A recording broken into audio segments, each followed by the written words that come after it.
여러분 안녕하십니까? 연애가 어려운 남자 김연어입니다. 요즘 저희 부모님 카톡 프로필은 조카 사진으로 도배가 되어 있습니다. 어머니는 동생 집에 가서 매일 4-5시간씩 아이를 보고 아버지도 시간 날 때 동생네 집에 가십니다. 부모님에게 외손자의 존재는 정말 특별한가 봅니다. 동생이 육아휴직을 내고 1년간 아이를 봤습니다. 정말 힘들어 보이긴 하더라고요. 그래도 아직 젊어서 괜찮은데 부모님이 아이 보느라고 무리하는 게 마음에 걸립니다. 어머니 친구분이 최근에 손주 2명을 바쁘게 케어하다 심장마비로 돌아가셨거든요. 그래서 쉬엄쉬엄 하라고 얘기하는데 부모님은 괜찮다고 하시네요. 저는 가끔씩 연차를 내거나 주말에 동생네를 찾아가곤 하는데 소개팅 등 일정이 있으니 자주 가진 않습니다. 조카가 제 피가 섞여 있어서 그런지 더 귀엽더라고요. 다른 아기들보다 더 잘생긴 것 같은 그런 느낌? 아이가 5살이 되면 맛있는 어린이 돈가스를 사주고 싶습니다. 그때는 저도 애아빠가 되어 있길. 얼마 전 제 조카의 돌잔치가 있었습니다. 예전처럼 돌잡이 하면서 크게 한 거는 아니고 고깃집 방 하나를 빌려서 친한 친척들과 함께 먹었습니다. 모든 대화 주제가 아이로 향합니다. 야, 이제 땡땡이 세상이네. 얘는 정말로 화성 가겠네. 땡땡이가 아이 엄마 어릴 적이랑 똑같이 생겼네. 웃긴 건 동생 쪽, 그러니까 아이 엄마 쪽 친척들은 다 엄마를 닮았다고 하고 동생 남편 쪽 친척들은 전부 다 아이가 아빠를 닮았다고 한다네요. 얘는 언제부터 걷지? 어머니가 글쎄, 이제 걸을 때가 됐지. 남자는 조금 늦게 걸어. 연어는 예전에 걷는 게 좀 느렸어. 서는 건 일찍 섰는데. 연어도 이때 엄청 얌전하고 귀여웠는데 요만했는데 울지도 않고 속도 안 썩였어. 갑자기 저의 아이 시절을 떠올리시는 것 같습니다. 하하, 형님 아기 때도 성격 좋으셨을 것 같아요. 동생 남편이 거들어줍니다. 뜬금없는 얘기지만 회사에서 동기들을 보면 아직도 20대 후반 신입사원 시절의 얼굴로 보이거든요. 어머니에게 나도 비슷한 의미 아닐까? 저는 이제 나이가 많이 들어버렸지만 어머니에게는 아직도 제가 어렸을 적 모습으로 보이는 것 같네요. 아이를 보면서 저의 귀엽고 똑똑했던 어린 시절을 가끔씩 떠올리시는 것 같아 약간 찔립니다. 지금은 성공한 것도 잘 해드리는 것도 없어서 얼른 좋은 사람을 만나 결혼하는 게 효도일 것 같습니다. 이 자리에 오랜만에 당숙 삼촌도 오셨습니다. 제 옆에서 연어가 장가를 얼른 갔어야 했는데 볼 때마다 너가 참 안 됐어. 라고 하시네요. 저 소개팅 아직 많이 들어와요. 열심히 하고 있어요. 어플이나 결정사를 이용하고 있긴 하지만 당당한 척을 해봅니다. 이 삼촌은 지방대를 나와서 중견기업 사무직이었고 저보다 약간 크고 마른 체형입니다. 얼마 전에 만 60이 넘어서 퇴사를 하셨습니다. 무려 전설의 20년 동안 월급의 상당 부분을 무조건 삼성전자에 투자해왔던 분입니다. 한창 주가가 지지부진할 때도 믿음을 버리지 않더니만 요 몇 달 새 자산이 3배로 불어서 엄청 행복하다고 하네요. 아이에게 용돈도 100만원 넘게 주시고 주변 친척들 중에 이렇게 돈 번 사람이 있어서 저도 기분이 좋았습니다. 근데 이 삼촌은 독신입니다. 정확히는 베트남 국제결혼을 했다가 한 4년 뒤에 이혼을 했습니다. 제 유튜브 댓글에 꽤 많은 분들께서 국제결혼 얘기를 하시는데 그럴 때마다 이 삼촌의 결혼 생활이 생각나곤 합니다. 사실 제가 직접 당사자로부터 들은 얘기는 없습니다.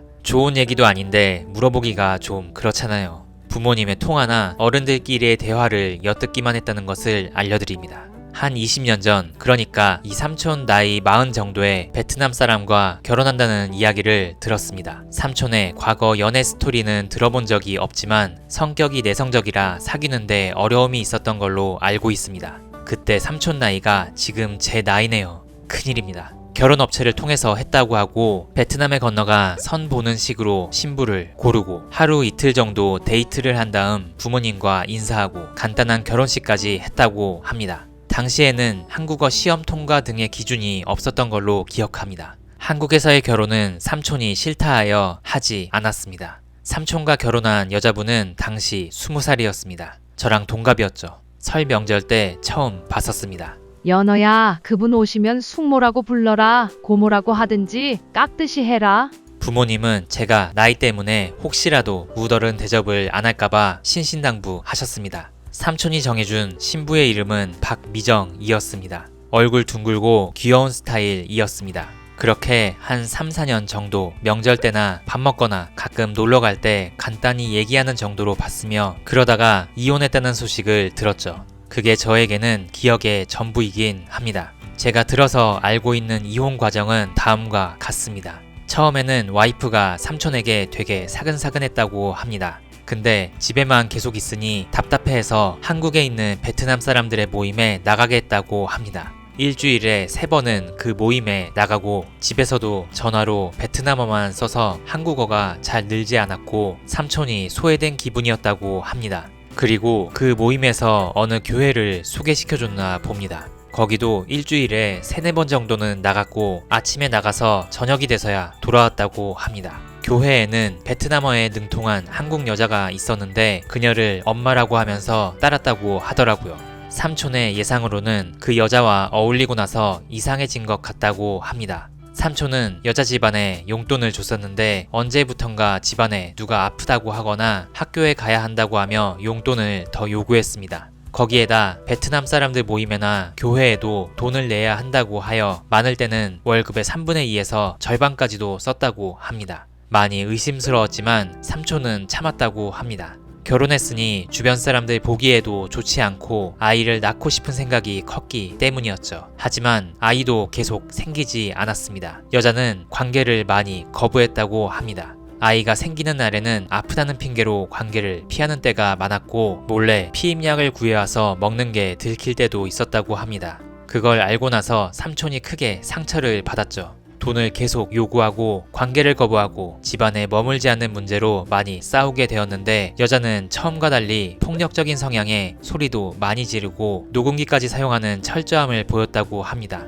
그렇게 해서 이혼을 하게 된 것입니다. 저희 부모님은 삼촌의 예전 부인에게 나름 따뜻하게 해줬습니다. 타지에서 고생한다고 명절마다 용돈도 쥐어주고 반찬 챙겨주고 장 같이 보고 가족들이 밥 먹을 때 부르기도 했습니다. 그래서 그 여자는 저희 부모님이나 저를 그나마 편하게 생각했습니다. 이혼하고 나서 그 여자는 베트남으로 돌아갔는데 저희 가족에게 국제전화를 했더라고요. 저는 안 받았고 저희 어머니가 받았는데 집안에 아버지가 아프다고 돈 빌려달라고 하는 내용이었다고 합니다.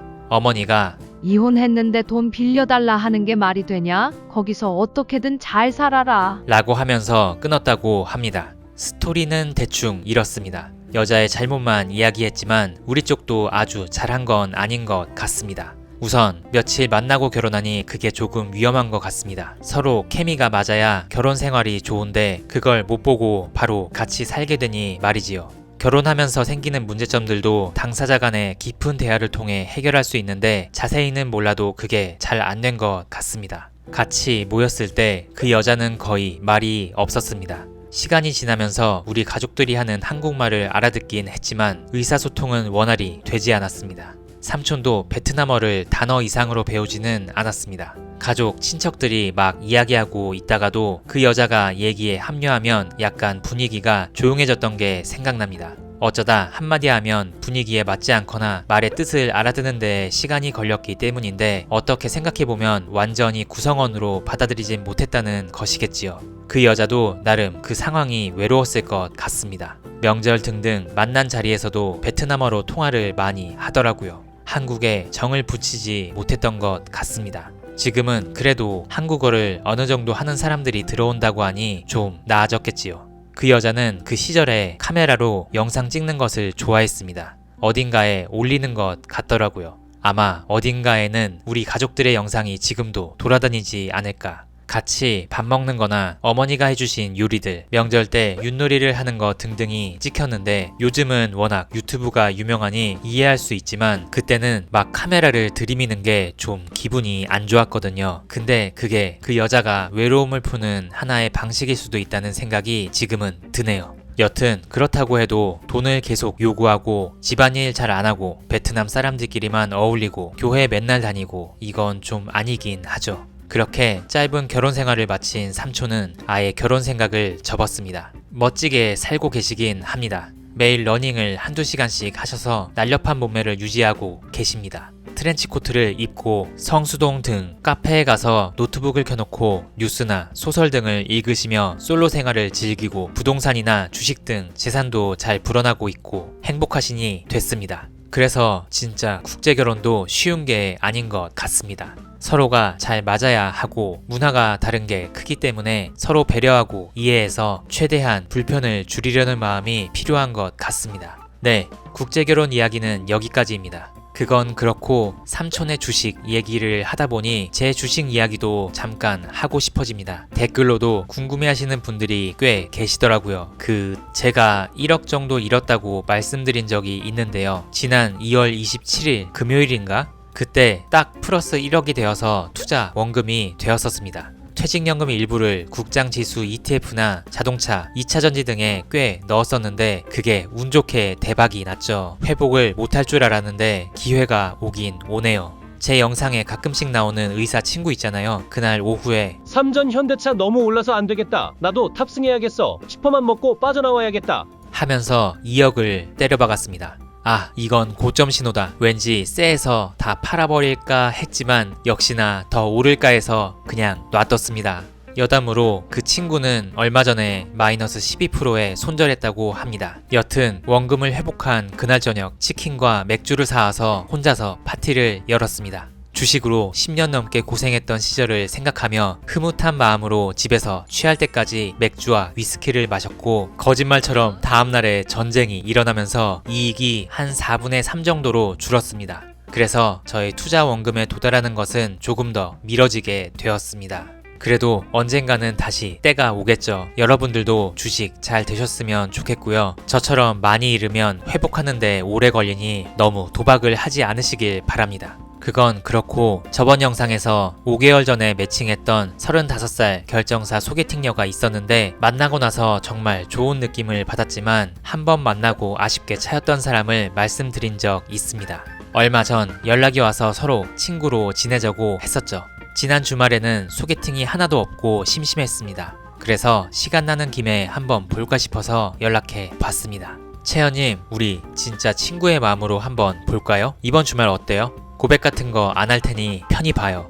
혹시 부담스러워 하려나 싶었는데 크크크 너무 좋은데요? 일요일 어때요? 의외로 쿨하게 받아주시네요. 그래서 강남역의 한 조용한 카페에서 그녀를 만났습니다. 30분 정도 일찍 가서 자리를 잡고 유튜브 댓글을 달면서 기다리다 보니 그녀가 옵니다. 잊혀졌던 그녀의 모습이 다시 눈에 들어오고 저는 웃음을 지었습니다. 그녀는 되게 마른 체형입니다. 160 정도의 키에 얼굴이 정말 작고 다리가 깁니다. 그래서 멀리서 봤을 때 무슨 기린이 걸어오는 것 같은 느낌을 받습니다. 작고 동그란 얼굴에 볼살이 많아 귀엽고 웃을 때 눈이 반달 모양이 되는데 그 모습에서 제가 매력을 많이 느끼나 봅니다. 제가 장문 카톡 쓰면서 매달렸었잖아요. 불편하실 수도 있는데 이렇게 만나주시다니 채연님은 역시 성격이 좋으신 것 같아요. 아니에요. 제가 연호 씨에게 감사하고 미안해요. 이런 편한 만남도 참 신선하네요. 결정사에서 만난 사람과 친구로 다시 만나다니 워낙 성격이 좋으셔서 만나자고 했어요. 친구로 지내는 김에 서로의 비밀을 하나씩 까기로 했었습니다. 그녀는 예전에 저 가입한 지 얼마 안 됐어요. 라고 얘기했었지만 알고 보니 저 사실 큰맘 먹고 2천만 원짜리 요금제 가입해서 하고 있어요. 크크크. 네? 정말 결혼하고 싶으신가 봐요. 사랑꾼이셨네. 누구보다도 결혼 생각이 많으신 분인데 저보다 더 높은 사람을 보고 있구나 생각했습니다. 저도 듀오 재가입을 했다고 알려주었습니다. 결정사에서 만나서 1년 연애하고 결혼 얘기가 오가고 있었는데 남자가 주말에 연락 안 되고 평일 저녁에 연락 안 되고 누가 봐도 소개팅하고 있는 느낌이 드는 거예요. 그래서 고민 끝에 헤어지자고 했어요. 그녀도 나름 아픈 사연이 있었네요. 아니, 채연님에게 그러는 사람도 있다고요? 정말 이해가 안 가네요. 남자가 눈이 삐었네. 크크 저 거절당한 적도 꽤 있어요. 칭찬해주셔서 고마워요. 저의 최근 연애도 이야기해줬습니다. 와, 그걸 연락을 안 끊고 조율했다고요? 연호 씨 정말 관계에 진심이고 진중한 사람이시네요. 근황에 대해서도 이야기를 나눴습니다. 저는 그녀가 사는 곳, 직장, 고향, MBTI 등등 다 기억하고 있었거든요. 근데 연호 씨, 회사가 어디더라? 현대차였나요? 몇 살이셨지요? 어디 사시더라? 많이 까먹은 걸 보면 그만큼 관심이 없었나 봅니다. 일과 근황, 재테크 이야기 등등 또 시간 가는 줄 모르고 즐겁게 대화했습니다. 왜 내가 그녀를 좋아했었을까? 다시 이야기를 해보니 그녀는 목소리가 예뻤고 웃을 때의 반달눈이 예뻤고 저의 이야기에 호응, 칭찬을 잘 해주더라고요. 예민하지 않고 저와 텐션이 비슷하고 어떨 때는 누나처럼 분위기를 편안하게 만들어주는 능력이 있어서 제가 좋아했었구나 라고 다시 느꼈습니다. 그래서 그녀에게는 저도 모르게 장난도 많이 치고 활발하고 재미있는 모습이 나오는 것 같습니다. 그녀만 나를 좋아한다면 정말 모든 게 완벽한데 아쉬웠습니다. 아, 채연님 저기 그녀에게 집에서 가져온 과자 쇼핑백을 줬습니다. 지금은 친구의 마음으로 이야기하는 거지만 이 과자가 나름 서사가 있어요. 예전 영상에서 말씀드렸었는데 이 사람과 소개팅하고 나서 너무 느낌이 좋아서 그녀가 좋아한다는 과자를 바로 백화점에서 사왔고 다음 만남에서 선물로 주려고 했었거든요. 근데 차여버려서 주지 못했단 말이죠. 결정사 만남 중에서 첫 만남에 딱 이 사람이다 느낀 사람은 채연님밖에 없었거든요. 안타깝게도 채연님을 다시 만나지 못했고 혹시나 모른다는 생각으로 과자를 몇 달간 집에 보관하고 있었는데 지금이라도 과자가 주인에게 가게 되어 정말 기뻐요. 그때 마음이 정말 아팠거든요. 만약 그때의 제가 지금의 이 모습을 본다면 정말 기뻐할 거예요. 오늘 채연씨를 보니 왠지 그때 아팠던 제 영혼이 위로받는 그런 느낌이에요. 그 말을 들은 그녀는 어떻게 그 정도였어요? 그러셨다니 정말 미안해요. 어쩔 줄 몰라 했습니다.